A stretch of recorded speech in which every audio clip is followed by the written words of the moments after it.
Welcome back. Well, we have been waiting for China policy out of this administration. Now, a new report finds that officials within the Biden administration are in a heated debate over whether to lift tariffs on China. Treasury Secretary Janet Yellen among those wanting to cut the tariffs, get rid of them on the communist country, while U.S. Trade Representative Katherine Tai is pushing back. President Biden has said he is considering cutting the tariffs that were put in place by President Trump. Joining me right now is Tennessee Senator Bill Hagerty. He's a member of the Foreign Relations, Appropriations and Banking Committees. Senator, it's great to see you this morning. Good morning, Maria. Good to be with you. Thanks so much for being here. And we've talked about this a lot. We talked about this on Sunday as well on Sunday Morning Futures. Why does this administration keep rolling over for China? So far, they got rid of the China initiative. We can't even investigate anymore all the intellectual property theft. And now Biden wants to do exactly what Xi Jinping wanted him to do from day one, remove those tariffs. Is it going to happen? Well, they're talking about doing it. Again, it's another misguided policy. If you think about what the Chinese Communist Party has seen with Joe Biden, it's been a gift from day one. Re-entering the Paris Climate Accord, China laughs all the way to the bank on that. If you look at our energy policies here in America, just broadly speaking, it's a huge benefit to China. Now they're talking about lifting the only leverage that we've got in place right now to bring China to more normalized trade relations with us. Look, I was ambassador to Japan working hard on our trade deal with Japan. At the same time, Bob Lighthizer and his team was working on putting these tariffs in place on China. We didn't have rampant inflation after the tariffs were installed, but we did have leverage.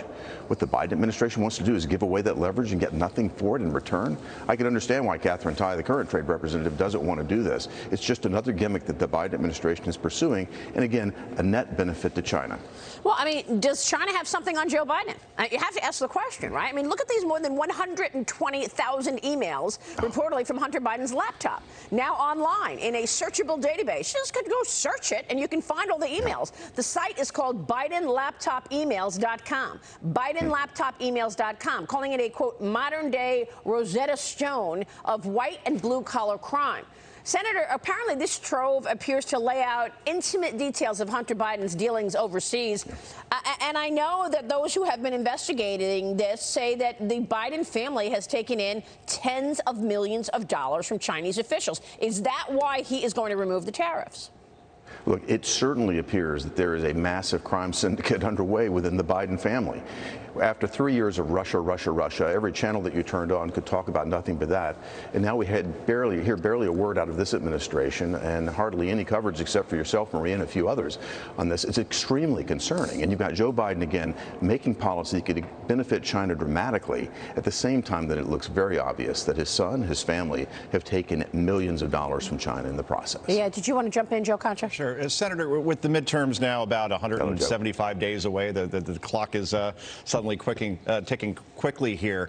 What is the Republican message? We've talked about inflation and crime and border and education in Ukraine. Obviously, those are all negatives for the Democratic Party. But what is the Republican bumper sticker? What are you running on specifically in an elevator kind of pitch that you could explain to a voter easily and they can absorb easily?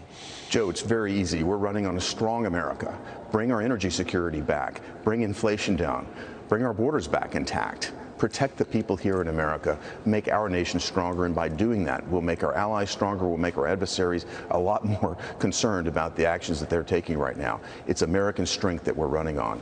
We have the most exceptional nation in the world. We should absolutely work to our advantage to make it clear to the rest of the world that we are the strongest nation ever. Yeah, unfortunately, Americans are weakening right now. We had a contraction in the first quarter, 1.4% GDP. The national average for a gallon of gasoline right now reaching a whopping $4.56 a gallon.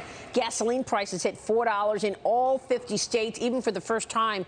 Senator, in some areas, like in California, it's way more than that, above $5. Indeed. Yeah, the inflation is just rampant right now, and it's so obvious what's causing it. It's the policies of the Biden administration. Again, they brought about an absolute war on the fossil fuel industry here in America from the day they came into office. He criticizes Putin on the one hand, then turns around and cancels a 1 million-acre lease in Alaska, kills projects in the Gulf of Mexico. You can't get a permit. You can't do anything here in America because they've sent a very clear message to the capital markets. We're not going to support the oil and gas industry here, but they'll turn around and deal with Maduro and villains like that. They'll allow, Putin to have a massive windfall that he's using to fund this war on Ukraine. All of this because of this blind pursuit of some energy policy that's not working. Yeah, and what gets me is that there's a tin ear as it relates to what the American people think about it.